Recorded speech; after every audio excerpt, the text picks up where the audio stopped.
예수님께서 제자들과 함께 예루살렘 가까이 있는 감람산 근처 벳박에 이르렀습니다. 근데 갑자기 제자 둘을 보내시며 말씀하셨습니다. 이르시되 너희는 맞은편 말로 가라. 그리하면 그 메인 나귀와 나귀 새끼가 함께 있는 것을 보리니 풀어 내게로 끌고 오라.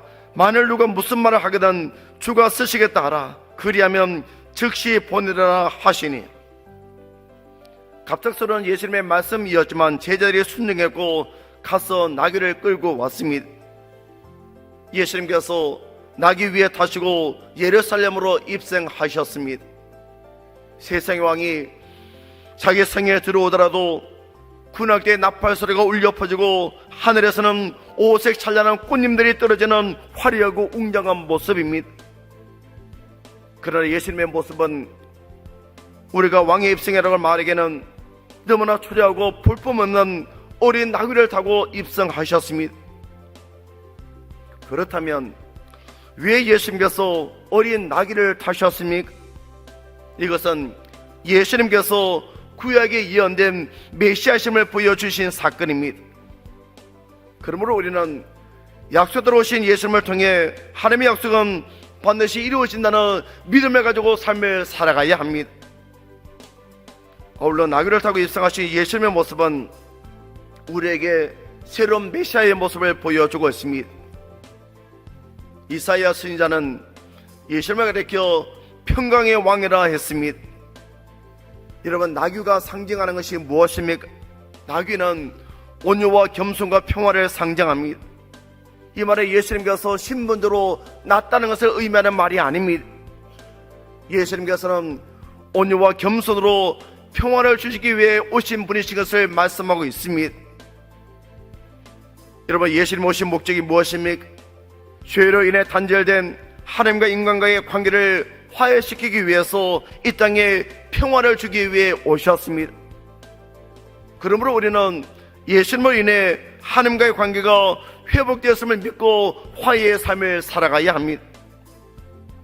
그런데 당시 사람들은 이 사실을 알지 못했습니다. 예수님이 자신을 압제하고 있는 로마와 독재자 헤롯으로부터 해방시켜줄 정치적 메시아로 생각했습니다. 이것은 3년 동안 예수님을 따랐던 제자들도 마찬가지였습니다. 그러나 예수님께서 예루살렘에 입성하신 목적은 그들의 기대에 그들의 목적과는 정반대였습니다. 예수님 오심은 로마를 정복하고 사람을 죽이는 것이 아니라 반대로 자신이 죽는 것으로, 남을 끌어내리고 자신이 높아지는 것이 아니라 자신이 낮아지는 것으로, 남을 정죄하고 십자가에 못 박는 것이 아니라 오히려 자신이 그들 위해 십자가를 지기 위해 오셨습니다. 그런데 예수님께서 자기들이 기대했던 메시아와 전혀 다른 모습을 보이자 예수님을 향해 환호했던 그 입으로 십자가에 못 박으라고 소리쳤습니다. 여러분, 이런 모습이 비단 그들만의 모습입니까? 오늘 살고 있는 우리의 모습도 이와 같지 않습니까? 바른 신앙은 내 뜻에 집착하는 것이 아니라 주님의 뜻이 무엇인지를 생각합니다. 나는 하나님의 은혜가 아니면 살 수 없는 죄인인 것을 깨달았기 때문입니다. 마지막으로 예수님께서 어린 나귀를 타고 예루살렘으로 가신 길은 예수님이 이 땅에 오신 사명을 이루기 위한 길인 것을 말하고 있습니다. 예수님께서 당신이 이 땅에 오신 목적을 이렇게 말씀하셨습니다. 인자가 온 것은 섬김을 받으려 함이 아니라 도리어 섬기려 하고 자기의 목숨을 많은 사람의 대속물로 주려 함이니라. 우리가 신앙생활을 하는 데는 목표가 있습니다. 한마디로 예수님을 닮는 것입니다. 예수님은 섬기기 위해 이 땅에 오셨습니다. 그러므로 우리 또한 예수님을 본받아 아름다운 섬김의 삶을 살아갈 수 있는 믿음의 사람들이 되어야 합니다.